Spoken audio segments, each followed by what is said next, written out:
সাহেব বাজারে সারা রাত আপনার মেয়ে বাজার করে, সাহেব বাজারে সারা রাত আপনার স্ত্রী বাজার করে, আপনার বোন বাজার করে, ফিতনার ভয় থাকে না?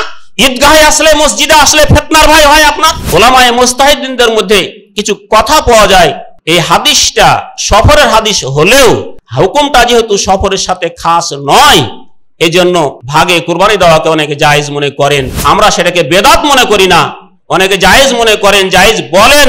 তবে উত্তম হচ্ছে রাসূল সাল্লাল্লাহু আলাইহি সাল্লাম মুকিম অবস্থায়, মুসাফির অবস্থায় কোনোদিন ভাগে কুরবানি দেননি। এখন আমাদের মধ্যে এই সুন্নতটাও নাই। কেন সুন্নতটা নাই? সবাই জামাত পাবে না। এখন যদি 6:30 মার কাজে 6:30 জামাত, 6:30 যদি আমরা জামাত দেই তাহলে মনে হয় সবাই পাবে না। ঋতুবর্তী মহিলা, ও তো ঋতুকালীন সময় আছে, বলছে তাকেও নিয়ে যাও। পর্দানশীল মহিলা, ও বেরই হয় না, কোনোদিনই বের হয় না, বের হতেই চায় না, তাকেও নিয়ে যায়। কোথায়? ঈদগাহে নিয়ে যাও।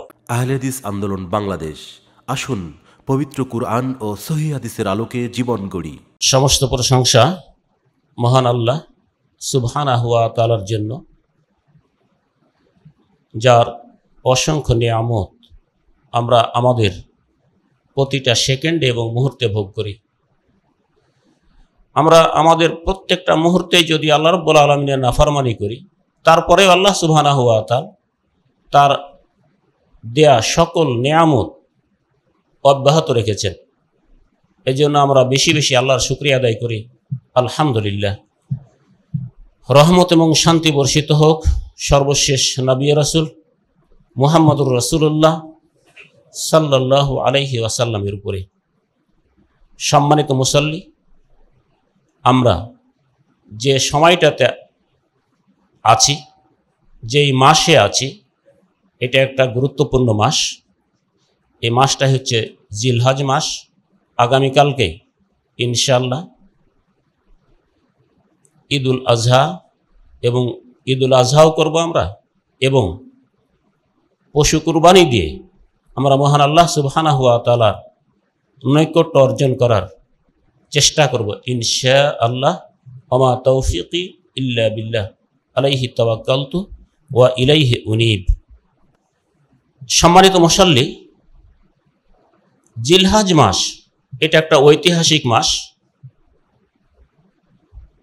এই মাসে ইসলামের অনেক শিয়ার, অনেক নিদর্শন আছে, যার নমুনা হচ্ছে আমরা যে হজ এবং উমরা পালন করছি। হাজী সাহেবরা যে হজ করছেন সেই 8 জিলহজ, তারপরে আরাফা, তারপরে মিনা, মুজদালিফা, সাফা মারওয়া, সাই করা, বাইতুল্লাহ তওয়াফ করা, তারপরে কুরবানি করা। এগুলোর পিছনে, এগুলোর সাথে ইসলামের অনেক আরকান এবং আহকাম জড়িত আছে। আমরা আজকে এই জিলহজ মাসের অন্যতম ইবাদত ঈদুল আজহা এবং পশু কুরবানি করা বিষয়ে কিছু আলোচনা আমরা আপনাদের অবগতির জন্য উপস্থাপন করব ইনশাআল্লাহ। সম্মানিত মুসল্লি, কুরবানি এমন একটা ইবাদত, যে ইবাদতটা আমরা যে কুরবানি করি, আমরা যে কুরবানি নামক যে ইবাদতটা করি, এটা ইব্রাহিম আলাইহিস সালাতু ওয়াস সালামের সুন্নত, বা ইব্রাহিম আলাইহিস সালাতু ওয়াস সালামের সময় থেকেই এটা চলমান আছে। সূরা সফফাতে 95 থেকে 108 নম্বর আয়াতে আল্লাহ রাব্বুল আলামিন এই ঘটনাটা চমৎকারভাবে বর্ণনা করেছেন। তিনি বলেছেন, ইব্রাহিম আলাইহিস সালাতু ওয়াস সালাম নিঃসন্তান ছিলেন। তিনি আল্লাহ রাব্বুল আলামিনের কাছে সন্তান চাইলেন। কি বলে সন্তান চাইলেন? তিনি বললেন, রব্বি হাবলি মিনাস সলিহিন, হে আল্লাহ, তুমি আমাকে একটা সুসন্তান দান করো। আল্লাহ রাব্বুল আলামিন তার দোয়া কবুল করলেন। তিনি বললেন, ফাবাশশারনাহু বিগুলামিন হালিম, আমি তাকে একটা ধৈর্যশীল সন্তানের সুসংবাদ দান করলাম। ফালাম্মা বালাগা মাহু সাইয়া, এই সন্তানটি যখন ইব্রাহিম আলাইহিস সালাতু ওয়াস সালামের সাথে সাই করার বয়সে উপনীত হলো, মোটামুটি প্রাপ্ত বয়স্ক যখন হলো, 13 বছর বয়স, 12 বছর বয়স যখন হলো, এ সময়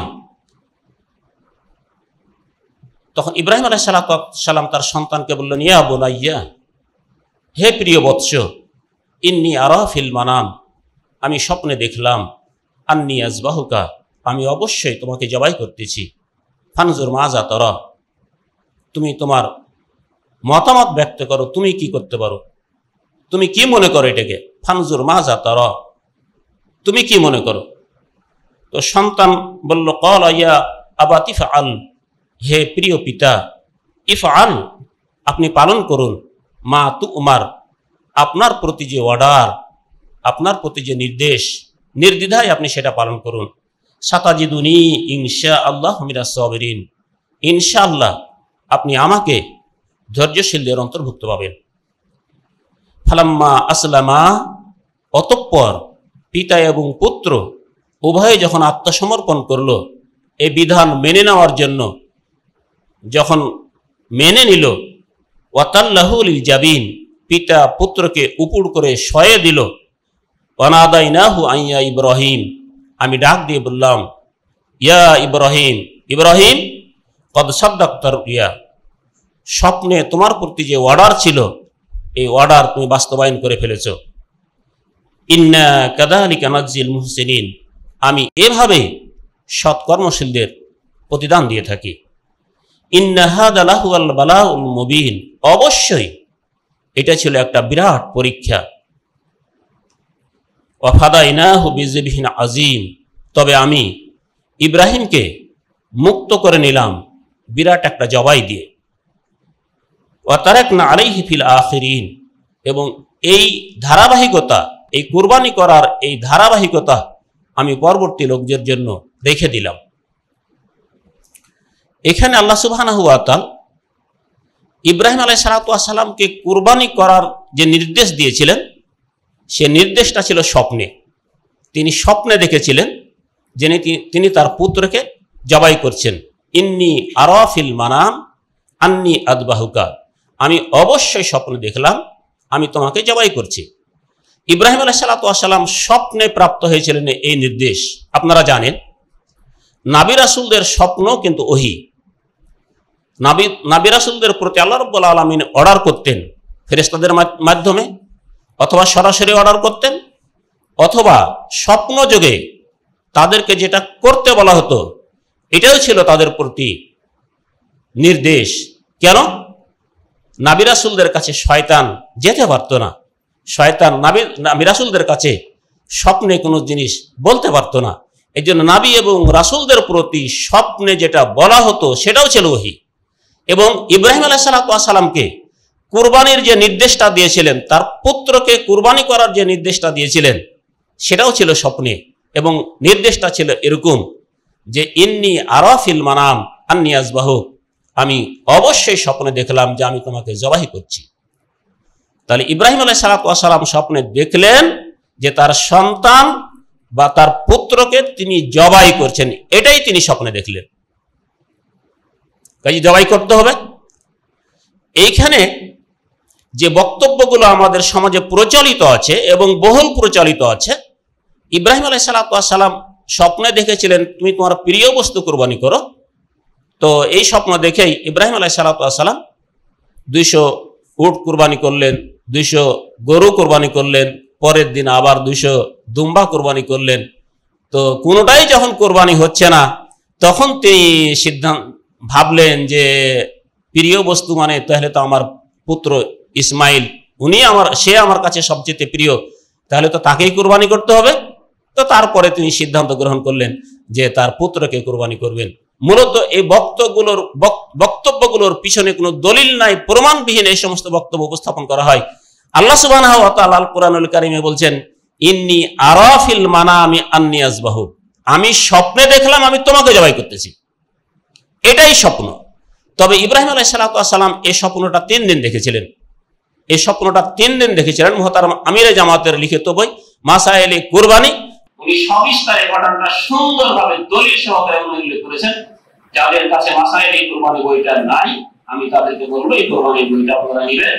কুরবানি সংক্রান্ত যে ভুল প্রচার প্রপাগান্ডা গুলো আছে, ভুল ইনফরমেশন গুলো আমাদের জানা আছে, এগুলো সংশোধন করতে ইনশাআল্লাহ। ইব্রাহিম আলাইহিস সালাম স্বপ্নে দেখেছিলেন এবং জবাই করাটাই স্বপ্নে দেখেছিলেন। এরপরে যে বিষয়টা হলো, উনি স্বপ্নে দেখার পরে তিনি তার পুত্র সন্তানকে, তার সন্তান ইসমাইল আলাইহিস সালামকে বলেছিলেন যে আমি স্বপ্নে দেখলাম, তোমার মতামত ব্যক্ত করো। তাহলে বোঝা যায় ইসলামী কোন সিদ্ধান্ত নেওয়ার আগে সে বিষয়ে পরামর্শ করার গুরুত্ব এটা বোঝা যায়। এজন্য আমরা আমাদের সাংগঠনিক কার্যক্রম বাস্তবায়ন করার আগে বা সিদ্ধান্ত গ্রহণ করার আগে আমরা পরামর্শ নিই। আল্লাহ রাব্বুল আলামিন বলছেন ওয়াশাবিরহুম ফিল আমরি, তাদের সাথে পরামর্শ করো। আল্লাহ সুবহানাহু ওয়া তাআলা আরো বলছেন ওয়াশুরা বাইনাহুম, নিজেদের মধ্যে পরামর্শের ভিত্তিতে সিদ্ধান্ত গ্রহণ করা এবং বাস্তবায়ন করা।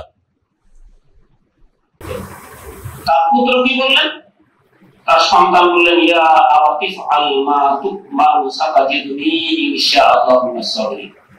হে প্রিয় পিতা, আপনি নির্দ্বিধায় নিঃসংকোচে আপনার প্রতি যে ওয়াদা সেটা আপনি বাস্তবায়ন করেন। সাতাজিদুনি ইনশাআল্লাহ, ইনশাআল্লাহ আপনি আমাকে পাবেন মিনাস সাবিরিন, ধৈর্যশীলদের অন্তর্ভুক্ত। তার মানে আপনি আমাকে জবাই করবেন, আমি জবাই মেনে নিব। আপনি আমাকে জবাই করবেন, আমি খুশি মনে আমি আপনার জবাই মেনে নিব, আমার কোনো আপত্তি থাকবে না। এটাই সবুর। সবুর কাকে বলা হয়? তারকুল মারই মা লা ইয়াইনুহু, মানুষের সেই সমস্ত জিনিস বর্জন করার নাম হলো শিরিক। সবুর, যেটা করলে কোনো উপকার নাই, যেটা করলে কোনো উপকার নাই সেই জিনিসটা বাদ দেওয়া, এটার নাম হলো সবুর। আমরা বিপদ আপদে পড়লে আমরা সাধারণত যে কাজগুলো করি, যে কথাগুলো বলি, যে আচরণগুলো করি, এগুলো থেকে আমাদের আসলে কোনো উপকার হয়? আমার কেউ মারা গেছে, মারা যাওয়ার পরে আমি জামা ছিঁড়লাম, মাটিতে গড়াগড়ি দিলাম, চিৎকার দিয়ে কান্নাকাটি করলাম, একবারে মসজিদের মাইকে একবারে মিনারে আওয়াজ দিয়ে তার মৃত্যুর সংবাদ প্রচার করতে লাগলাম, তারপরে সারা শহর দিয়ে তার জানাজায় অংশগ্রহণ করার জন্য বলতে লাগলাম। আসলে এইগুলোর পিছনে তার মাইয়েতের কি কোনো উপকার হবে? আমাদের কি কোনো উপকার হবে? যদি না হয় এটা বর্জন করা। সবর হলো তিন প্রকার। as-sabru fil মাসিবা, বিপদে পড়েছে আমাকে সবর করতে হবে, এমন জিনিস বাদ দিতে হবে যেটা করলে আমার কোনো উপকার হবে না। আবার as-sabru আলা তাআ, আমি নেকি করছি, পাপ ছেড়ে দিয়ে আমি নেকির কাজ করছি, ইবাদত করছি, এই ইবাদত করলে আমাকে সবর করতে হবে, এমন কিছু করা যাবে না, এমন কিছু বলা যাবে না যেটা করলে আমার ইবাদতের কোনো উপকার হবে না। as-sabru আনিল মাসিয়া, পাপ করছিলাম, পাপ করতে করতে পাপ বর্জন করলাম, পাপ বর্জন করেছি, এখন পাপ বর্জন করলে এখানে একটা সবুর লাগবে, এখানেও সবুর লাগবে। এমন কিছু আমি করব না, এমন কিছু বলবো না, এমন আচরণ করব না যেটা করলে আমার কোনো উপকার হবে না। তো ইসমাইল আলাইহিস সালাম বললেন আপনি আমাকে ধৈর্যশীলদের অন্তর্ভুক্ত পাবেন। তো এবার পিতা পুত্র দুজনে আত্মসমর্পণ করলেন। ফালাম্মা আসলামা, তাসনিয়ার সিগা, উভয়ে আত্মসমর্পণ করলো। পিতাও আত্মসমর্পণ করলেন, পুত্রও আত্মসমর্পণ করলেন। কি আত্মসমর্পণ? পিতা আদেশ বাস্তবায়ন করবেন, এটা হলো তার আত্মসমর্পণ, এটা হলো মেনে নেওয়া। আল্লাহর হুকুম, আল্লাহর ফয়সালা, পুত্রকে জবাই করতে হবে, পিতা মেনে নিলেন, জবাই করবেন। পুত্র মেনে নিল, তিনি জবাই হবেন। এই যে পুত্র মেনে নিল, আল্লাহর হুকুম বাস্তবায়ন তার উপরে হবে, কার্যকর হবে। দুজনের হলে আত্মসমর্পণ। তো যখন দুজনাই রাজি, তো ওয়াতাল্লাহু লিল জাবিন, ইব্রাহিম আলাইহিস সালাম তার সন্তানকে জবাই করার জন্য উপুড় করে শুয়ে দিলেন। যখন শুয়ে দিলেন তখন আল্লাহ রাব্বুল আলামিন একটা ডাক দিলেন, ওয়ানাদাইনাহু আইয়া ইব্রাহিম, আমি ডাকলাম, আওয়াজ দিলাম, ইব্রাহিম কদ সাদ্দাক্তা রুইয়া, তোমার প্রতি স্বপ্নে যে নির্দেশ ছিল এটা তোমার বাস্তবায়ন হয়ে গেছে। ইন্না কাযালিকা নাজিল মুহসিনিন, আমি অবশ্যই এভাবেই সৎকর্মশীলদের প্রতিদান দিয়ে থাকি। কি হয়েছিল? ইব্রাহিম আলাইহিস সালাম ইসমাঈল আলাইহিস সালামকে জবাই করার জন্য শুয়ে দিলেন, উপর করে শুয়ে দিলেন। তারপরে আল্লাহ রাব্বুল আলামিন যখন তাকে ডাক দিলেন, উনি ফিরে দেখছেন তার পিছনে একটা বড় দুম্বা রেডি আছে। এই দুম্বা তিনি ধরে জবাই করলেন। কেন? আল্লাহ বলছেন আজিম, আমি ইসমাইলকে মুক্ত করে নিলাম, মুক্তিপণ দিয়ে মুক্ত করে নিলাম। কি মুক্তিপণটা ছিল? আজিম, বড় একটা জবাই দিয়ে, বড় একটা দুম্বা দিয়ে তিনি ইসমাইলকে মুক্ত করে নিলেন। তাফসীর ইবনে কাসির এবং তাফসীর জালালাইনে যে কথাটা আছে যে এই জবাইটা কোন জবাই, এটাই ছিল আদম আলাইহিস সালামের দুই পুত্র হাবিল এবং কাবিলের যে জবাই ছিল, তার মধ্যে হাবিলের যে জবাইটা আল্লাহ রাব্বুল আলামিন কবুল করেছিলেন, তার কুরবানিটা যে আল্লাহ রাব্বুল আলামিন কবুল করেছিলেন, ওটা জান্নাতে সংরক্ষিত ছিল। ওখান থেকে আল্লাহ রাব্বুল আলামিন সেই দুম্বাটা পাঠিয়ে দিলেন, আর সেই দুম্বাটাই তিনি জবাই করলেন। ইন্না হাযা লাহুল বালাউল মুবিন, এটা হলো বড় ধরনের পরীক্ষা। আপনারা নিজেরাও জানেন এটা খুব সহজ বিষয় নয়, এটা অত সহজ বিষয় নয়, খুব কঠিন পরীক্ষা এটা। আল্লাহ বলছেন ওয়াফাদাইনাহু বিযিবহিন আযীম, আমি তাকে বড় জবাই দিয়ে মুক্ত করলাম। ওয়া তারাকনা আলাইহি ফিল আখিরিন, এই যে কুরবানি করার এই যে ধারাবাহিকতা, এই যে পদ্ধতি, এটা আমি পরবর্তী লোকদের জন্য রেখে দিলাম। তাহলে আজকে আমরা কুরবানি করি, এটা কার সুন্নত হিসেবে করি? ইব্রাহিম আলাইহিস সালামের সুন্নত হিসেবে করি। ইব্রাহিম আলাইহিস সালামের সময়কার এই যে কুরবানি করার যে রেওয়াজ, কুরবানি করার যে তরিকা, সেই তরিকাটাই আমরা প্রত্যেকটা বছর আমরা এটা করি। আমরা সেটা করে মহান আল্লাহ সুবহানাহু ওয়া তাআলার নৈকট্য অর্জন করার চেষ্টা করি।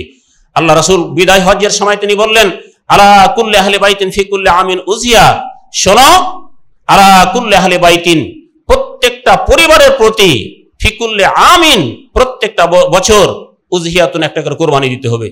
প্রত্যেক পরিবারকে প্রত্যেক বছর পরিবারের পক্ষ থেকে একটা করে জবাই দিতে হবে, একটা কুরবানি দিতে হবে। আল্লাহ রাসূলের এটাই ছিল শেষ বক্তব্য, এটাই ছিল শেষ ভাষণ। এবং রাসূল সাল্লাল্লাহু আলাইহি সাল্লাম তিনি যখন মদিনাতে ছিলেন, থাকতেন, তখন তিনি দুটো শিংওয়ালা সুন্দর মোটা তাজা দুম্বা বা খাসি জবাই কুরবানি করতেন। আর ওয়ানাহারান নবী সাল্লাল্লাহু আলাইহি সাল্লাম, নবী সাল্লাল্লাহু আলাইহি সাল্লাম মক্কাতে হজের সফরে নহর করেছিলেন সাবআতা বুদুনিন, 7টা উট তিনি নহর করেছিলেন মক্কাতে। এবং মদিনাতে তিনি দুটো করে পশু জবাই করতেন, তিনি দুটো করে খাসি, ভেড়া, দুম্বা তার পরিবারের পক্ষ থেকে জবাই করতেন। রাসূল সাল্লাল্লাহু আলাইহি সাল্লাম এটাই আমল ছিল। রাসূল সাল্লাল্লাহু আলাইহি সাল্লাম এটার উপরে আমল করতেন। এবং সাহাবীরাও মুকিম অবস্থায় ভাগ কুরবানি দিয়েছেন, শরীক কুরবানি দিয়েছেন, এমনটা পাওয়া যায় না। তবে আব্দুল্লাহ বিন আব্বাস রাদিয়াল্লাহু তাআলা আনহু থেকে বর্ণিত যে হাদিসটা, আল বাকারাতু আন সাবআতিন ওয়াল জাযুরু আন সাবআতিন, উট হলে 7 জনের পক্ষ থেকে হবে, তারপরে গরুতে 7 জনের পক্ষ থেকে কুরবানি দিতে হবে। এই হাদিসটা হলো আম, মূলত জাবের বিন আব্দুল্লাহ রাদিয়াল্লাহু তাআলা আনহু থেকে বর্ণিত হাদিস, তারপরে আলী রাদিয়াল্লাহু তাআলা আনহু থেকে বর্ণিত হাদিস, আয়েশা রাদিয়াল্লাহু তাআলা আনহা থেকে বর্ণিত হাদিস সহ আরো যে হাদিসগুলো আছে, সকল হাদিসের সারমর্ম এবং বক্তব্য হচ্ছে সেটাই যে এই ঘটনাগুলো ছিল সবগুলো সফর। কোনগুলো হুদায়বিয়ার সফরে ছিল, কোনগুলো হজের সফরে ছিল।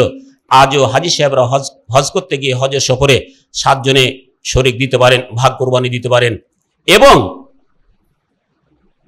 নিজের পক্ষ থেকে একটি পশু তারা জবাই দিতে পারেন, পশু কুরবানি করতে পারেন। তবে ওলামায়ে মুস্তাহিদিনদের মধ্যে কিছু কথা পাওয়া যায়, যেটা হলো যে এই হাদিসটা সফরের হাদিস হলেও যেহেতু হুকুমটা সফরের সাথে খাস নয়, হুকুমটা যেহেতু সফরের সাথে খাস নয়, এজন্য ভাগ কুরবানি করাকে, ভাগে কুরবানি দেওয়াকে অনেকে জায়েজ মনে করেন। আমরা সেটাকে বেদাত মনে করি না। অনেকে জায়েজ মনে করেন, জায়েজ বলেন, আমরা সেটাকে বেদাত মনে করি না। তবে উত্তম হচ্ছে রাসূল সাল্লাল্লাহু আলাইহি সাল্লাম মুকিম অবস্থায়, মুসাফির অবস্থায় কোনোদিন ভাগে কুরবানি দেননি। সাহাবারা রাদিয়াল্লাহু আলাইহিম আজমাইন তারা মুকিম অবস্থায় ভাগে কুরবানি দিয়েছেন, এমন কোনো আসার বা এমন কোনো প্রমাণ পাওয়া যায় না। এমন কোনো প্রমাণ পাওয়া যায় না, যেহেতু যায় না, এজন্য আমরা ভাগে কুরবানি দেওয়াকে প্রমোট করি না, আমরা ভাগে কুরবানি দেওয়াকে নিরুৎসাহিত করি। আমরা পরিবার প্রতি একটু করে পশু জবাই করার জন্য বলি, আমরা নিজেরাও সেটা বলি। এবং বিদায় হজের সেই বক্তব্যটাই আমরা আপনাদের কাছে বলি, সবাইকে বলি, আলা কুল্লি আহলি বাইতিন ফি কুল্লি আমিন উজিয়াতুন, প্রত্যেকটা পরিবারের পক্ষ থেকে প্রত্যেক বছর একটা করে কুরবানি দিতে হবে। আপনার পরিবারের সদস্য যাই হোক, 3 জন 4 জন 5 জন 7 জন 15 জন যাই হোক, আপনি যদি একটা পশু আপনার পরিবারের পক্ষ থেকে কোরবানি দেন, তাহলে আপনার পরিবারের পক্ষ থেকে সেটাই যথেষ্ট হবে। আর মনে রাখবেন যে পশুর রক্ত আল্লাহ সুবহানাহু ওয়া তাআলার কাছে যায় না, তার গোশত সেটা আল্লাহ সুবহানাহু ওয়া তাআলার কাছে যায় না। লা ইয়ানালাল্লাহু লুহুমুহা ওয়ালা দিমাউহা ওয়ালাকিন ইয়ানালুহুত তাকওয়া মিনকুম। পশুর রক্ত আল্লাহ রাব্বুল আলামিনের কাছে যায় না তার গোশত। যায় কি তাহলে? যায়টা কি? ওয়ালাকিন ইয়ানালুহুত তাকওয়া মিনকুম। কি যায়? তাকওয়া যায়, আল্লাহ ভীতি যায়। আরো কিছু কথা থেকে যে আমরা ভাগে কুরবানি দেওয়াকে নিরুৎসাহিত করার পিছনে কারণ আরো যেটা আছে, যে জানটা কিভাবে ভাগ করবেন আপনি? গোশত তো 7 ভাগে ভাগ করলাম, আমরা গোশত 7 ভাগে ভাগ করলাম, এটা করা সম্ভব। জানটা কি 7 ভাগে ভাগ করা সম্ভব? এটা সম্ভব না। তারপরে আরো কিছু কথা থেকে যায়, 7 জনার অর্থ এক জায়গায় একত্রিত করে আমরা একটা পশু কিনলাম, তো 7 জনার কামাই কি হালাল? 7 জনার নিয়ত কি একই রকম নিয়ত? কারো নিয়ত আছে লৌকিকতা, থাকতে পারে, কারো নিয়ত আছে গোশত খাওয়া, কারো নিয়ত হচ্ছে কুরবানি করা। তো পশু তো একটাই, 7 জনার যদি 7 রকম নিয়ত হয়, তাহলে আল্লাহ সুবহানাহু ওয়া তাআলা কোনটা কবুল করবেন? আপনি নিজেই নিজেকে চিন্তা করেন যে আপনি 7 ভাগে দিচ্ছেন, দেন। কিছু উলামায়ে কেরাম যেহেতু এটাকে দেওয়া জায়েজ বলেন, আপনি দেন, কিন্তু আপনার কি একটু মনে এই প্রশ্নটা জাগে না যে আমার সঙ্গী সাথী যারা আছেন তাদের ইনকাম কি হালাল? তাদের ইনকাম কি আমার মতো স্বচ্ছ? যদি না হয় বা সন্দেহ থাকে, তাহলে কুরবানির মতো একটা ইবাদত, গুরুত্বপূর্ণ একটা ইবাদত, ইম্পর্টেন্ট একটা ইবাদত, আপনি সন্দেহের বেড়া জালে পড়ে গিয়ে আপনি আপনার ইবাদতটা নষ্ট করবেন কেন? অতএব আপনারা অবশ্যই সতর্কতা অবলম্বন করবেন, যেহেতু এটা একটা ইবাদত, ইবাদতকে ইবাদতের দৃষ্টিতে দেখবেন, ইবাদতকে ইবাদতের হাইসিয়তে দেখবেন, এবং নিখুঁত পশু আল্লাহর রাস্তায় আপনার পরিবারের পক্ষ থেকে জবাই দিবেন, আপনার পরিবারের সবার পক্ষ থেকে সেটা কুরবানি হবে ইনশাআল্লাহ, এতে কোনো সন্দেহ নাই। আর কিছু বিষয় যেটা বলি, কুরবানির দিন ঈদ হলো 2টা। আল্লাহ রাসূল যখন মদিনায় গেলেন, মদিনায় যাওয়ার পরে তাদেরকে দেখলেন যে তাদের মাঝে নওরোজ উৎসব, নবান্ন উৎসব, নববর্ষের উৎসব নামে 2টা উৎসব চালু ছিল। এই উৎসব দেখার পরে আল্লাহ রাসূল বললেন, কদ আবদালাকুমুল্লাহু বিহিমা খায়রাম মিনহু। তোমরা যে উৎসব পালন করো, এই উৎসবের চাইতে বিকল্প, এর পরিবর্তে 2টা উৎসব আল্লাহ রাব্বুল আলামিন দান করলেন। এক হলো ঈদুল ফিতর, আর একটা হলো ঈদুল আজহা। তাহলে ঈদুল ফিতর আর ঈদুল আজহা, রমজানের সিয়াম পালন করার পরে ঈদুল ফিতর, জিলহজ মাসের 10 তারিখে ঈদুল আজহা, এই 2টা ঈদ আল্লাহ সুবহানাহু ওয়া তাআলা আমাদেরকে দিয়েছেন যেন আমরা জাহেলিয়াতের জামানায় প্রচলিত নবান্ন উৎসব, নববর্ষ উৎসব বর্জন করি। এখন আমরা কি করছি? আমরা নববর্ষ উৎসব করি না, বাংলা নববর্ষ আমরা ধরে রেখেছি, ইংরেজি নববর্ষও করি, আবার হিজরি নববর্ষের উৎসব আমরা করি, আবার ঈদুল ফিতর আমরা পালন করি, ঈদুল আজহাও আমরা পালন করি। আমরা আবার আরেকটু হয়ে গেছি, যেমন বড়দিনও আমরা পালন করি, খ্রিস্টানদের বড়দিনও আমরা পালন করি, বৌদ্ধদের বৌদ্ধ পূর্ণিমা সেটাও আমরা পালন করি। আমরা কখনো বৌদ্ধ, আবার দুর্গাপূজাও পালন করি, আবার কখনো হিন্দু, কখনো খ্রিস্টান, কখনো মুসলমানদের উৎসব ঈদুল ফিতর, ঈদুল আজহা পালন করবে, হিন্দুরা হিন্দুর উৎসব পালন করবে, বৌদ্ধরা বৌদ্ধদের উৎসব পালন করবে, খ্রিস্টানরা খ্রিস্টানদের উৎসব পালন করবে। দুর্ভাগ্য বাংলার মুসলমানদের, এরা সবটাই পালন করে, কোনটাই বাদ দেয় না। এই হিজরি নববর্ষ নামে আর একটা উৎসব পালন করি আমরা। এগুলো বাদ দিয়ে রাসূল সাল্লাল্লাহু আলাইহি সাল্লামের নীতিতে রাসূল সাল্লাল্লাহু আলাইহি সাল্লাম যেই 2 ঈদ পালন করতেন, আমরাও সেই 2টা উৎসব আমরা পালন করব ইনশাআল্লাহ। আমরা পারবো না এটা করতে? আমরা কি আমাদের বড়দিনের উৎসবটা বর্জন করতে পারবো না? আমরা কি বাংলা বৈশাখী উৎসব এটাকে আমরা বর্জন করতে পারবো না? এটা কি খুব দরকার আমাদের?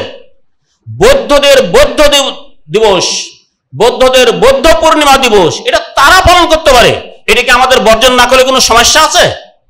কাজে এগুলো যেন আমরা বর্জন করি। ঈদের দিন, ঈদুল আজহার দিন রাসূল সাল্লাল্লাহু আলাইহি সাল্লাম বলছেন, ইন্না আ'যামাল আইয়ামে ইনদাল্লাহি ইয়াউমুন নাহরি, সবচেয়ে বড় দিন আল্লাহ রাব্বুল আলামিনের কাছে হলো কুরবানির দিন। তাহলে আল্লাহ সুবহানাহু ওয়া তাআলার কাছে বড় দিন হলো কুরবানির দিন। 25শে ডিসেম্বর এটা বড় দিন নয়, 10ই জিলহজ এটাই হলো বড় দিন। কিন্তু বাংলার মুসলমানেরা জানে না বড় দিন কোনটা। 25শে ডিসেম্বরকে বাংলার মুসলমানেরা বড় দিন হিসেবে পালন করে, কিন্তু ওইটা বড় দিন নয়।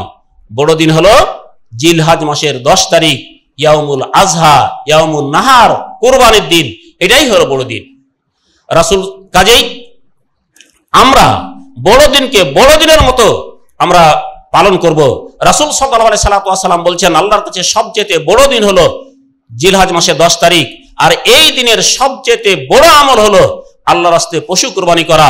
আর এই পশুর রক্ত মাটিতে গড়িয়ে পড়ার আগেই সেটা মহান আল্লাহ রাব্বুল আলামিনের কাছে কবুল হয়ে যায়। আমরা এই দিন সবচেয়ে বড় আমল, সবচেয়ে গুরুত্বপূর্ণ আমল হচ্ছে পশু কুরবানি করা। আগামীকালকে আমরা সেটাই করব। এবং যারা কুরবানি করতে ইচ্ছুক, যারা কুরবানি করতে ইচ্ছুক, রাসূল সাল্লাল্লাহু আলাইহি সাল্লাম বলছেন, যারা জিলহজ মাস পেয়ে গেল, ওয়া আরাদা বা'দুকুম আন ইউযাহি, এবং নিয়ত করলো যে কুরবানি করবে।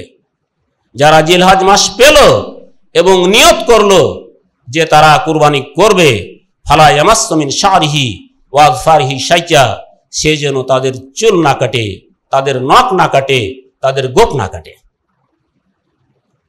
কাজে যারা কুরবানি দেওয়ার নিয়ত রাখেন, নিয়ত করেছেন, তাদের উচিত চাঁদ উঠলেই তারা তাদের চুল কাটা বন্ধ করবে, গোঁফ কাটা বন্ধ করবে, নখ কাটা বন্ধ করবে, তারপরে লোম পশম কাটা তারা এটা বন্ধ করবে।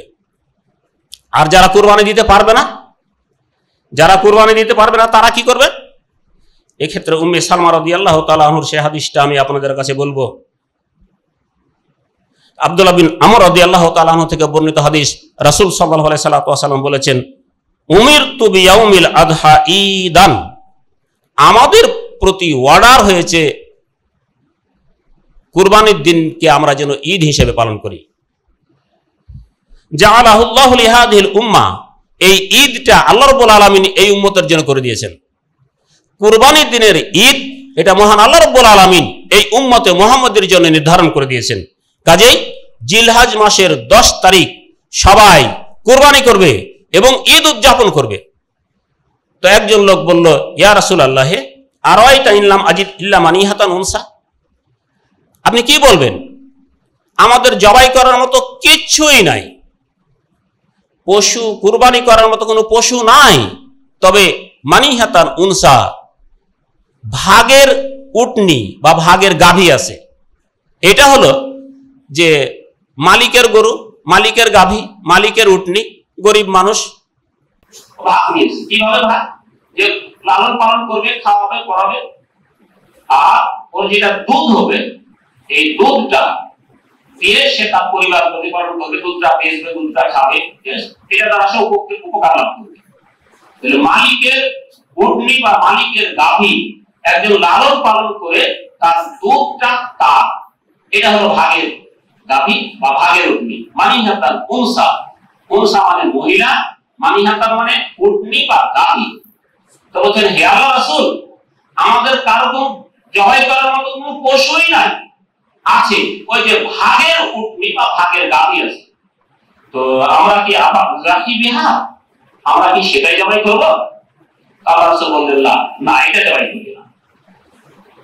ওয়ালাকিন খুয মিন শারিকা ওয়া আসফারিকা ওয়া তাকুস শারিবা ওয়া তাহরু আনাকা, বলো কুরবানির দিন তুমি নখ কাটবে, গোঁফ কাটবে, চুল কাটবে, নাভির নিচের লোম পরিষ্কার করবে।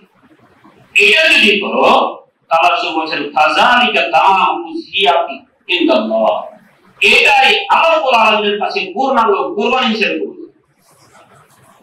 এখন একটা বিষয় আপনাদেরকে বলবো, আপনারা হয়তো কষ্ট পেলেও বলবো, যে জিলহজ মাসের চাঁদ উঠলে নখ কাটা হবে না, কুরবানি করলেও কাটা হবে না, কুরবানি করার ইচ্ছা না কুরবানি করলেও হবে না, যারা কুরবানি করতে পারবেন না তাদেরও কাটা হবে না। এই সুন্নতটা কি আমাদের মধ্যে চালু আছে? আছে, আলহামদুলিল্লাহ কিছু আছে, অনেকের মধ্যেই নাই। জিলহজ মাসের চাঁদ উঠলে আমরা যে চুল কাটা বন্ধ করব, নখ কাটা বন্ধ করব, গোঁফ কাটা বন্ধ করব। জিলহজ মাসের কুরবানি হওয়ার পর অনুগ্রহ বর্ণনা রাসূল বলেছেন, হাত্তা ইউদাহি, যতক্ষণ পর্যন্ত কুরবানি না হবে ততক্ষণ পর্যন্ত আমরা গোঁফ কাটবো না, নখ কাটবো না, চুল কাটবো না। যারা কুরবানি দিবেন তারাও কাটবো না, যারা কুরবানি দিবেন না তারাও কাটবো না। যারা কুরবানি দিবেন, দিতে পারবেন না, কুরবানির পরে নখ কাটবেন, চুল কাটবেন, গোঁফ কাটবেন, তারা এটার বিনিময়ে কুরবানির নেকি পাবেন। আর যারা কুরবানি দিবেন তারা জবাই করার পরে তারা তাদের নখ চুল কাটবেন, গোঁফ কাটবেন। কিন্তু এখন তো দেখা যায় কুরবানির দিন সেলুনে ভিড় লেগে যায়, সেলুনে ভিড় লেগে যায় শেভ করার জন্য। এখানে আবার আরেকটা আপত্তিকর বিষয় আছে। আপনি মুসলমান, আপনি পুরুষ, আপনি কেন শেভ করবেন? আবার ঈদগাহে যাবেন আপনি শেভ করে, আপনাকে কি একটু খারাপ লাগে না? নবী রাসূলদের সুন্নত, গুরুত্বপূর্ণ সুন্নত। রাসূল সাল্লাল্লাহু আলাইহি ওয়াসাল্লাম বলছেন, মান রাগিবা আন সুন্নতি ফালাইসা মিন্নি, এটা হলো আমার সুন্নত।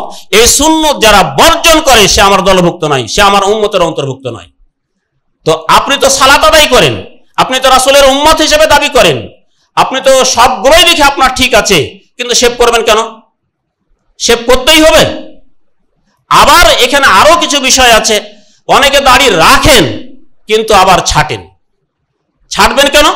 রাসূল সাল্লাল্লাহু আলাইহি ওয়াসাল্লাম বলছেন, ওয়াফুল লাহিয়া ওয়া কাসসুশ শারিব, দাড়ি বাড়াও, গোঁফ খাটো করো, গোঁফ খাটো করো, দাড়ি লম্বা করো। অনেকের মধ্যে দেখা যায় দাড়ি রেখেছে কিন্তু খালি সপ্তাহে সপ্তাহে খালি ছাটে, সপ্তাহে সপ্তাহে ছাটে। এটা এক ধরনের অপরাধ। আবার শেভ করা এটা এক ধরনের অপরাধ। রাসূল সাল্লাল্লাহু আলাইহি ওয়াসাল্লাম দাড়ি বড় করতে বলেছেন, গোঁফ খাটো করতে বলেছেন। রাসূল সাল্লাল্লাহু আলাইহি ওয়াসাল্লাম বলছেন, দাড়ি এটা হলো আমার সুন্নত, নবী রাসূলদের সুন্নত। যারা এই সুন্নত তরক করবে তারা আমার উম্মতের অন্তর্ভুক্ত নয়। যারা শেভ করেন তারা কি চান যে আপনি রাসূলের উম্মত নন? রাসূলের এই সুন্নত থাক আপনার মধ্যে, এটাকে আপনারা চান না? যদি চান তাহলে কি আমরা পারি না আজকে থেকে তওবা করতে পারি না যে না আর দাড়ি শেভ করব না? যারা ছাঁটি তারা কি এই প্রতিজ্ঞা করতে পারি না যে দাড়ি তো রেখেছি তা ছাড়বো কেন, ছাটা বাদ দিব? আল্লাহ রাব্বুল আলামিন আপনাদের আমাদের সবাইকে তৌফিক দান করুক, আমরা যেন এই সুন্নতটা পালন করার চেষ্টা করি। আর একটু চেষ্টা করবেন যে আজ থেকে কোনোভাবে ঈদুল আজহার চাঁদ ওঠার পরে আমরা আমাদের নখ কাটবো না, চুল কাটবো না, গোঁফ কাটবো না, নাভির নিচের লোম পরিষ্কার করব না, যতক্ষণ পর্যন্ত 10 জিলহজ আমরা কুরবানি না করব। এই একটা মৃত সুন্নাত। এই সুন্নতটা চালু করা, এই সুন্নতটা পালন করা, এই সুন্নতটা প্রচার করার দায়িত্ব কাদের? এটি কি শুধু আমাদের? এটি কি আহলে হাদিস আন্দোলন বাংলাদেশের একমাত্র দায়িত্ব? এটি কি মুহতারাম আমিরে জামাতের একমাত্র দায়িত্ব? না, এই দায়িত্বের অংশীদার আপনারাও। আপনারা এই দায়িত্ব নিতে পারবেন না? আপনারা যদি এই দায়িত্ব নিয়ে দায়িত্ব পালন করে এটাকে যদি বাস্তবায়ন করতে পারেন তাহলে আপনাদের জন্য একটা সুসংবাদ আমি দেব, বলবো। আল্লাহ রাসূল বলছেন, মান আহইয়া সুন্নতি ইনদা ফাসাদে উম্মতি ফালাহু আজরু মিয়াতি শাহিদ। যারা মৃত্যু সুন্নতকে পুনর্জীবিত করলো, চালু করলো, তার এই একটা সুন্নতকে পুনর্জীবিত করার জন্য, চালু করার জন্য তাদের আমলনামাতে 100 শহীদের সওয়াব লেখা হবে। বন্ধুগণ, কুরবানির ঈদের দিন ঈদের শিয়ার হচ্ছে, নিদর্শন হচ্ছে তাকবীর দেওয়া। ঈদের শিয়ার হচ্ছে তাকবীর দেওয়া, আল্লাহু আকবার ধ্বনি দেওয়া। বিশেষ করে জিলহজ মাসের চাঁদ উঠলেই তাহলিল, তাহমিদ, তাকবীর এগুলো আমাদের বেশি বেশি পড়তে হবে। রাসূল সাল্লাল্লাহু আলাইহি ওয়াসাল্লাম বলছেন যে এই 10 দিনের চাইতে নেক আমল আল্লাহর কাছে অধিক প্রিয় নেক আমল আর একটাও নাই। এই 10 দিনের নেক আমলের চাইতে অধিক প্রিয় আমল আল্লাহ সুবহানাহু ওয়া তাআলার কাছে একটাও নাই। এই 10 দিনের নেক আমল আল্লাহ রাব্বুল আলামিনের কাছে অধিক প্রিয়। অতএব ফাকসিরু ফিহা তাহলিল ওয়াত তাহমিদ ওয়াত তাকবীর। এই জিলহজ মাসের চাঁদ উঠলেই 10 দিন তোমরা বেশি বেশি করে লা হাওলা ওয়ালা কুওয়াতা ইল্লা বিল্লাহ পড়ো। তোমরা বেশি বেশি করে আল্লাহু আকবার তাকবীর ধ্বনি করো। বেশি বেশি করে তাহমিদ আলহামদুলিল্লাহ আলহামদুলিল্লাহ এগুলো তোমরা বেশি বেশি করে পড়ো। আমরা চাঁদ ওঠার পরে এই তাকবীর তাহলিল তাহমিদ এই জিকিরগুলো বেশি বেশি পড়ার কথা আল্লাহ রাসূল বলেছেন। আমরা কি পড়ি? আমাদের কি পড়া উচিত নয়? সাহাবীদের জামানায় আব্দুল্লাহ বিন উমর রাদিয়াল্লাহু তাআলা আনহু সহ আর অন্যান্য সাহাবীরা বাজারে যেতেন, এই তাকবীর পড়ে বাজারে যেতেন। তাদের নিয়ত ছিল আমরা বাজারে যাচ্ছি, মোড়ে যাচ্ছি, তাকবীর পড়তে পড়তে যেতেন, তাকবীর পড়তে পড়তে আসতেন। তাদের তাকবীর শুনে অন্যরাও তাকবীর পড়তো। ফলে বাজারে রাস্তাতে তাকবীরের একটা ধ্বনি প্রতিধ্বনিত হতো। তাদের পরবর্তী জেনারেশন ইসলামের অনুসরণকারী হিসাবে আমাদের কি উচিত নয় যে আমরা যখন বাড়ি থেকে বের হব তাকবীর পড়তে পড়তে বের হব, আলহামদুলিল্লাহ পড়তে পড়তে বের হব, লা হাওলা ওয়ালা কুওয়াতা ইল্লা বিল্লাহ এটা বেশি বেশি করে পড়বো, আল্লাহু আকবার বেশি করে পড়বো, আলহামদুলিল্লাহ বেশি করে পড়বো, বাড়িতে পড়বো, রাস্তাতে পড়বো, বাজারে পড়বো, মসজিদে পড়বো, কিন্তু পড়ি না। এই যে পড়ি না, এই সুন্নতটাও মৃত্যু সুন্নতে পরিণত হয়েছে। আহলে হাদিস আন্দোলন বাংলাদেশ এটাকে একটা চ্যালেঞ্জ হিসেবে গ্রহণ করেছে। আপনারাও সেই চ্যালেঞ্জের শরীকদার হবেন ইনশাআল্লাহ। আমরা এই সুন্নতগুলোকেও পুনর্জীবিত করার চেষ্টা করব ইনশাআল্লাহ। ঈদগাহে যখন আসবো, বাড়ি থেকে যখন ঈদগাহে আসবো, তখন আমরা তাকবীর দিতে দিতে আসবো। যাব যখন ঈদগাহে যখন থাকবো, তখন আমরা তাকবীর দেব। ইমাম সাহেব তাকবীর পড়বেন, আমরাও তার সাথে আমরা তাকবীর দেব। তাকবীর জোরে জোরে দিবেন, তাকবীর আওয়াজ দিয়ে বলবেন, তাকবীর আওয়াজ দিয়ে বলবেন, ইমাম সাহেব বলবেন, আমরাও বলবো। আসবো তাকবীর বলবো, ঈদগাহে যতক্ষণ থাকবো আমরা তাকবীর বলবো। কিন্তু দুর্ভাগ্য এই জাতির, ঈদগাহে যতক্ষণ আমরা থাকি পার্শ্ববর্তী ভাইয়ের সাথে আমরা গল্প করি। যখন সালাত শুরু হয় তখন আমরা সালাত শুরু করি, তার আগে গল্পই করি। তাকবীর পড়ছে, তাকবীর হচ্ছে, আমরা তাকবীর বলি না। আসার সময় আমরা তাকবীর বলি না। তাকবীর আমাদেরকে বলতে হবে। তাকবীর বলতে হবে। কি বলবেন? তাকবীরের শব্দ কোনগুলো? এগুলো হলো তাকবীরের শব্দ। আল্লাহু আকবার, আল্লাহু আকবার, লা ইলাহা ইল্লাল্লাহ, আল্লাহু আকবার, আল্লাহু আকবার, ওয়ালিল্লাহিল হামদ। বলেন আমার সাথে, আল্লাহু আকবার, আল্লাহু আকবার, লা ইলাহা ইল্লাল্লাহ, আল্লাহু আকবার, আল্লাহু আকবার, ওয়ালিল্লাহিল হামদ, আল্লাহু আকবার, আল্লাহু আকবার, লা ইলাহা ইল্লাল্লাহ, আল্লাহু আকবার, আল্লাহু আকবার, ওয়ালিল্লাহিল হামদ। এটাও বলতে পারেন আল্লাহু আকবার কাবীরা, বলেন আল্লাহু আকবার কাবীরা আলহামদুলিল্লাহি কাসীরা ওয়া সুবহানাল্লাহি বুকরাতান ওয়া আসীলা। ইমাম শাফি রাহমাতুল্লাহ আলাইহি এটাকে হাসান বলেছেন, এটাকে উত্তম বলেছেন। কাজে এটাও বলবো। এবং তাকবীরের শব্দ বলতে গিয়ে সংখ্যাতে যদি কম বেশি হয় তাতে কোনো সমস্যা নাই। হয়তো বলবেন তো আমি তো পারছি না, 2টা জায়গায় 3টা বলছি, 3টার জায়গায় 4টা বলছি, কয়টা বলতে হবে সেটাও জানেন না, সেটা তো আপনার সমস্যা নাই। এটাকে আপনারা অজুহাত হিসেবে খাড়া করিয়েন না। 2 বার পাচ্ছেন 2 বার বলেন, 3 বার পাচ্ছেন 3 বার বলেন। তাকবীর বলবেন, আপনি নিজে বলবেন, আপনার বাড়িতে আপনার সন্তানেরা বলবে, আপনার দেখা দেখি অন্যরাও বলবে। আমরা যেন তাকবীরগুলো বলি। এবং বিশেষ করে জিলহজ মাসের 9 তারিখ ফজরের সালাত থেকে 13 জিলহজ আসর পর্যন্ত 13 ওয়াক্ত সালাতের পরে 2 বার 3 বার যেন আমরা এই তাকবীরটা সালাম ফেরার পরে যেন এটা আমরা বলি, আল্লাহু আকবার, আল্লাহু আকবার, লা ইলাহা ইল্লাল্লাহ, আল্লাহু আকবার, আল্লাহু আকবার, ওয়ালিল্লাহিল হামদ। পড়তে বলবো, তাহলে বলবেন, এমনটা যেন না হয়। ইমাম সাহেব বলবেন, তাকবীর বলেন, আমরা বললাম, এমনটা যেন না হয়। ইমাম সাহেব যদি বলেছেন আমরাও তার সাথে তাকবীর বলতে লাগবো। ইমাম সাহেব তো অন্য কথা বলছেন বা বলছেন না, আমরাও তাকবীর বলবো। পারবো না এটা করতে? তাকবীরের প্রতি আমরা আমল ইনশাআল্লাহ করতে পারবো। জিলহজ মাসের চাঁদ উঠলেই আমরা তাকবীর পড়বো, তাহমিদ আলহামদুলিল্লাহ পড়বো, লা হাওলা ওয়ালা কুওয়াতা ইল্লাল্লাহ পড়বো, অন্যান্য দোয়াগুলো আমরা পড়বো। আর জিলহজ মাসের 9 তারিখ ফজরের সালাতের পর 13 জিলহজ আসর পর্যন্ত 23 ওয়াক্ত সালাতের পরে সালাম ফেরার পরে এই তাকবীরটা আমরা বেশি বেশি করে পড়বো ইনশাআল্লাহ। সম্মানিত মুসল্লি, তাহলে আমাদের করণীয় হলো জিলহজ মাসের চাঁদ উঠলে কুরবানি দেওয়ার ইচ্ছা থাকুক আর ইচ্ছা না থাকুক, আমরা আমাদের নখ কাটবো না, চুল কাটবো না, গোপ কাটবো না, এগুলো থেকে আমরা বিরত থাকবো। তারপরে জিলহজ মাসের চাঁদ উঠলে আমরা তাকবীর, তাহলিল, তাহমিদ এগুলো আমরা বেশি বেশি করে পড়বো। ঈদের দিন যখন আমরা আসব তখন আমরা তাকবীর দিতে দিতে আসব, তাকবীর দিব, ইমাম সাহেবের তাকবীর শুনেও আমরা তাকবীর উচ্চারণ করব, তাকবীর বলবো। তারপরে যখন ঈদের সালাত শেষ হয়ে যাবে, সালাত শেষের পরে আমরা নিজ নিজ বাড়ি আমরা পশু কুরবানি করব। রাসূল সাল্লাল্লাহু আলাইহি সাল্লাম বলছেন, সালাত আদায়ের পরে যারা কুরবানি করবে তারা, এটা হলো মুসলমানদের সুন্নত এবং এটা হলো নবী রাসূলদের সুন্নত, এটা হলো সঠিক কুরবানি। আর যারা সালাত আদায় করলো না, সালাত আদায় না করে সালাত আদায়ের আগে যদি জবাই করে, এটা সাধারণ জবাই, সে যেন সালাত আদায়ের পরে এর পরিবর্তে আরেকটা পশু কুরবানি করে।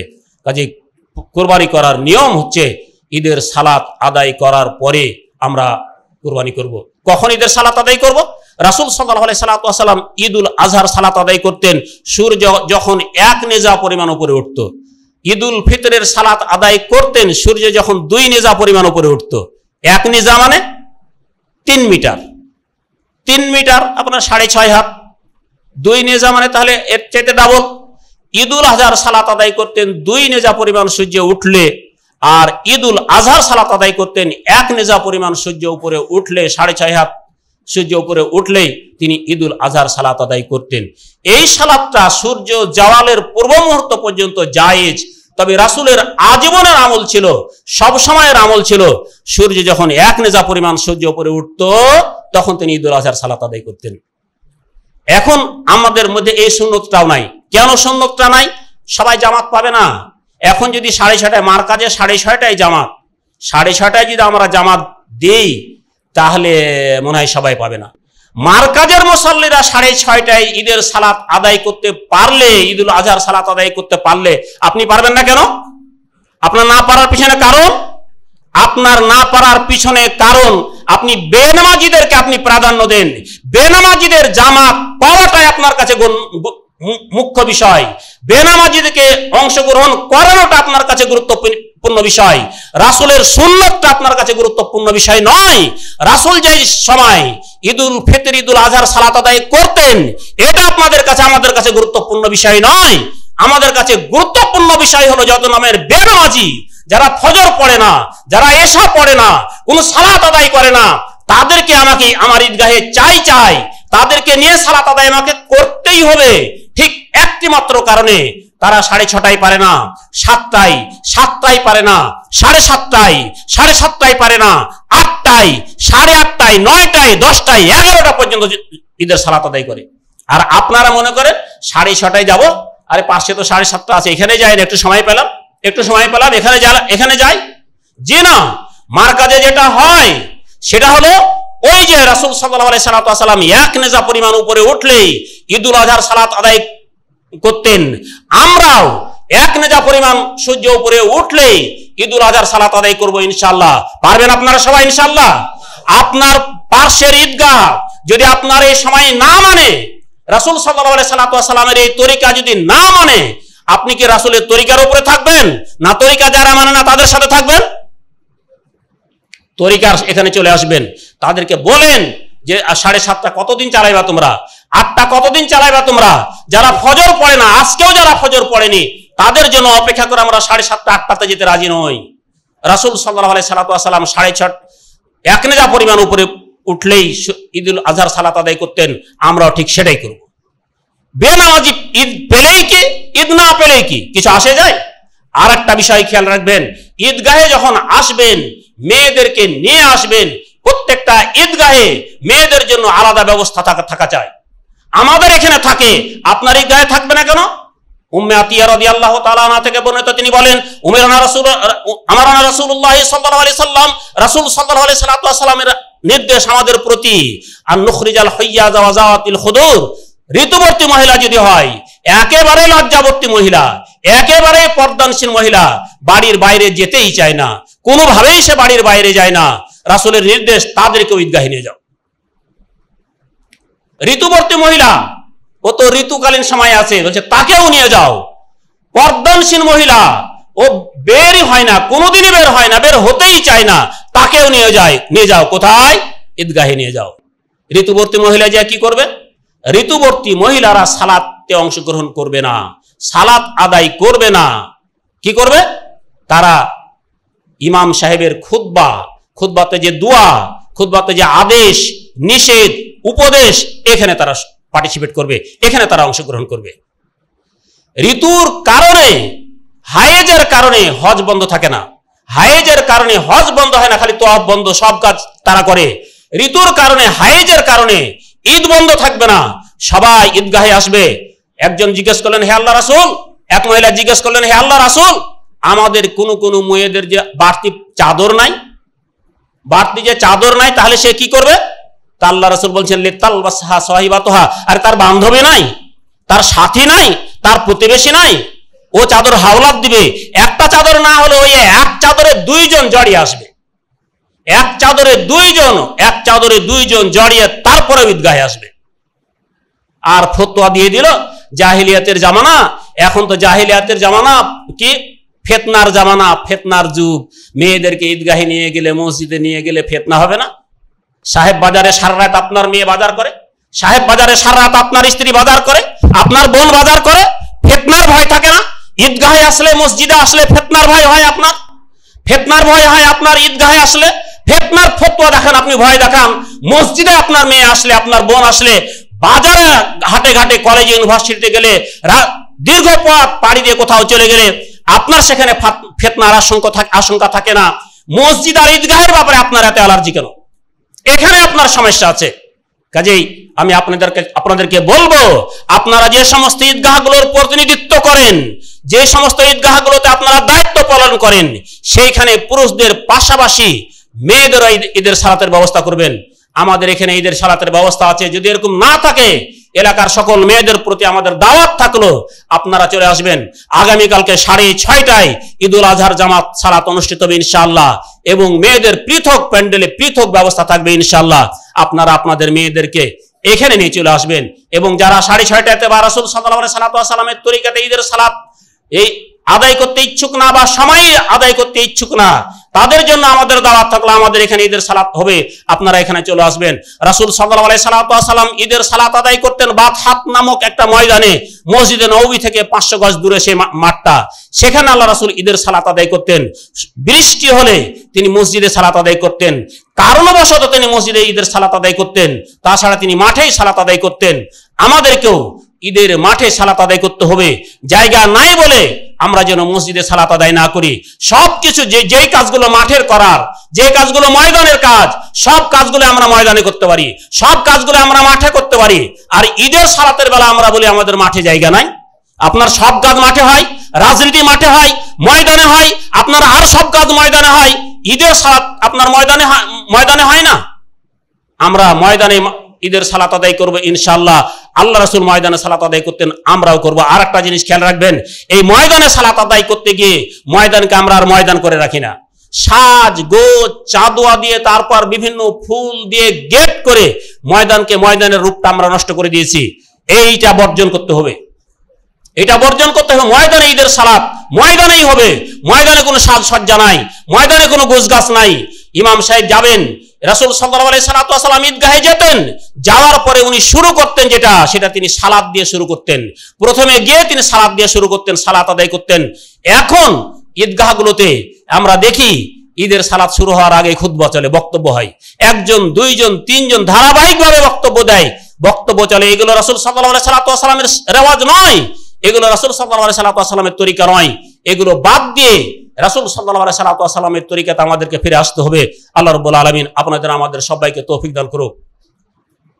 সম্মানিত মুসাল্লি, আমি আপনাদের কাছে আহ্বান করব যে বছরের একটি মাত্র দিন ঈদুল আজহা, একটি মাত্র দিন ঈদুল ফিতর, এই ঈদুল ফিতর এবং ঈদুল আজহাকে যেন আমরা ইবাদতের মতো করে আমরা সেটাকে পালন করি। এটা হলো ইবাদত, এটা হলো ইবাদত, এটা কিন্তু ইবাদত হতে হবে রাসূলের তরিকাতে, ইবাদত হতে হবে রাসূলের তরিকাতে।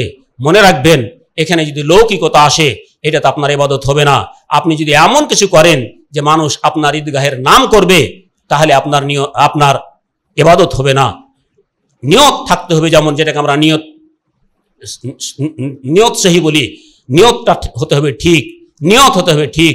ইখলাসুল ইবাদাত লিল্লাহি তাআলা, আপনার ইবাদতটা হতে হবে একমাত্র আল্লাহকে খুশি করার জন্য, একমাত্র আল্লাহকে খুশি করার জন্য ইবাদতটা হতে হবে যে রাসূল সাল্লাল্লাহু আলাইহি সাল্লামের তরিকাতে, রাসূল সাল্লাল্লাহু আলাইহি সাল্লামের তরিকাতে আমরা যেন আমাদের ঈদটাকে, বছরে একটি মাত্র ঈদুল আজহা, বছরে একটি মাত্র ঈদুল ফিতর, এইটা যেন আমরা অবশ্যই রাসূলের তরিকাতে করি, অবশ্যই আমরা যেন আল্লাহকে খুশি করার নিয়তেই করি, কোনোভাবে এই জন্য আমরা এখান থেকে পদচ্যুত না হয়। আল্লাহ রাব্বুল আলামিন আপনাদের আমাদের সবাইকে তৌফিক দান করুক। আর আমরা যে নিয়ত করেছি কুরবানি করার, এই কুরবানিটা যেন আমরা যথাযথভাবে পালন করতে পারি। তারপরে কুরবানি করার পরে আপনি যে কুরবানির গোশত হবে, এই গোশতটা আপনারা অবশ্যই আপনাদের প্রতিবেশী যারা কুরবানি দিতে পারেনি, ফকির মিসকিন যারা আছে, তাদের সবাইকে দিবেন। আপনার প্রতিবেশী যদি অমুসলিম কেউ থেকে থাকে এবং তিনি যদি আপনার কুরবানির পশুর গোশত নিতে ইচ্ছুক হন, আপনি যদি তাকে হাদিয়া হিসেবে দিতে পারেন। তবে সাধারণভাবে অমুসলিমদেরকে এই কুরবানির গোশত দেওয়া থেকে আমরা যেন বিরত থাকি।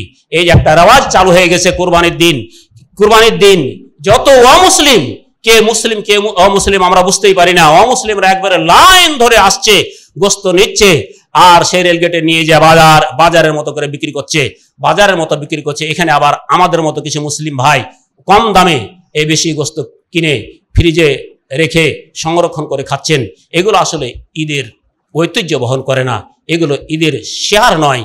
আপনি ঈদের গোশত আপনি বিক্রি করবেন না, ঈদের গোশত আপনি হয়তো কিনবেন না, অমুসলিমদেরকে আপনি ঈদের গোশত দিবেন না। বলে দিবেন, বাবা ঈদুল আজহার গোশত এর আগে তোমাদেরকে দিয়েছি, ভুল হয়েছে, ঈদুল আজহার দিন তোমরা আসো না, অন্য দিন আসো, তোমরা শাহিন হিসেবে তোমাদেরকে আমরা হেল্প করবো বা তোমাদেরকে টাকা দিব বা কিছু দিব বা দিব না, সেটা পরের কথা। কিন্তু ঈদুল আজহার দিন এটা হলো আমাদের ইবাদতের গোশত বাবা, এটা হলো আমাদের কুরবানির গোশত বাবা, এটা আমাদের হক, মুসলিম ভাই বোনদের হক। এখানে তোমাদের হক নাই, তোমাদের ধর্মে এটা যেহেতু নাই, তোমরা অহেতুক আমাদের এখানে আসিও না। আমরা তাদেরকে বুঝিয়ে দেবো, তাদেরকে বলবো এবং তাদেরকে আমরা নিরুৎসাহিত করব। তাদের সাথে আমরা রূঢ় আচরণ করব না, তাদেরকে আমরা নোংরা ভাষা বা বাজে ভাষা আমরা বলবো না। আমরা আমাদের মতো করে তাদেরকে বুঝিয়ে দেব এবং আমরা চেষ্টা করব কুরবানির গোশত বিতরণের ক্ষেত্রেও রাসূল সাল্লাল্লাহু আলাইহি সাল্লামের তরিকাটা যেন আমরা অনুসরণ করি। সব মিলিয়ে আল্লাহ রাব্বুল আলামিন আপনাদের আমাদের সবাইকে তৌফিক দান করুক। আজকে থেকে আমরা প্রতিজ্ঞা করছি যে প্রত্যেকটা ঈদ আমরা রাসূলের তরিকাতে পালন করব ইনশাআল্লাহ। ওমা আলাইনা ইল্লাল বালাগ। বারাকাল্লাহু লানা ওয়া লাকুম ফিল কুরআনিল আযীম ওয়া নাফা'না ওয়া ইয়্যাকুম বিল আয়াতি ওয়াজ যিকরিল হাকীম। ইন্নাহু তাআলা জাওয়াদুন কারীমুন মালিকুম বাররুর রাউফুর রহিম। আলহামদুলিল্লাহ নাহমাদুহু ওয়া নাস্তাঈনুহু ওয়া নাস্তাগফিরুহু ওয়া নু'মিনু বিহি ওয়া নাতাওয়াক্কালু আলাইহি ওয়া নাউযু বিল্লাহি মিন শুরুরি আনফুসিনা ওয়া মিন সাইয়্যাতি আমালিনা। মান ইয়াহদিহিল্লাহু ফালা মুদিল্লা লাহু ওয়া মান ইউদ্লিল ফালা হাদিয়া লাহু। ওয়া নাশহাদু আল লা ইলাহা ইল্লাল্লাহু ওয়াহদাহু লা শারীকা লাহু ওয়া নাশহাদু আন্না মুহাম্মাদান আবদুহু ওয়া রাসূলুহু। আম্মা বা'দু ফা ইন্না খায়রাল হাদিসি কিতাবুল্লাহ ওয়া খায়রাল হাদিয়্যি হাদিয়্যু মুহাম্মাদিন সাল্লাল্লাহু আলাইহি ওয়া সাল্লাম ওয়া শাররাল উমুরি মুহদাসাতুহা ওয়া কুল্লু মুহদাসাতিন বিদআহ ওয়া কুল্লু বিদআতিন দালালাহ ওয়া কুল্লু দালালাতিন ফিন্নার। ইন্নাল্লাহা ওয়া মালাইকাতাহু ইসাল্লুনা আলান নবী ইয়া আইয়ুহাল্লাযীনা আমানু সাল্লু আলাইহি ওয়া সাল্লিমু তাসলিমা। আল্লাহুম্মা সাল্লি আলা মুহাম্মাদিন ওয়া আলা আলি মুহাম্মাদ কামা সাল্লাইতা আলা ইব্রাহিম ওয়া আলা আলি ইব্রাহিম ইন্নাকা হামিদুম মাজিদ। আল্লাহুম্মা বারিক আলা মুহাম্মাদিন ওয়া আলা আলি মুহাম্মাদ কামা বারাকতা আলা ইব্রাহিম ওয়া আলা আলি ইব্রাহিম ইন্নাকা হামিদুম মাজিদ। ইবাদাল্লাহ ইয়ারহামুকুমুল্লাহ ইন্নাল্লাহা ইয়া'মুরু বিল আদলি ওয়াল ইহসান ওয়া ইতা'i যিল কুরবা ওয়া ইয়ানহা আনিল ফাহশাই ওয়াল মুনকার ওয়াল বাগি ইয়া'iদুকুম লা'আল্লাকুম তাযাক্কারুন ওয়া লা যিকরুল্লাহি তাআলা আ'লা ওয়া আযযা ওয়া জাল্লা ওয়া তাম্মু আকবার।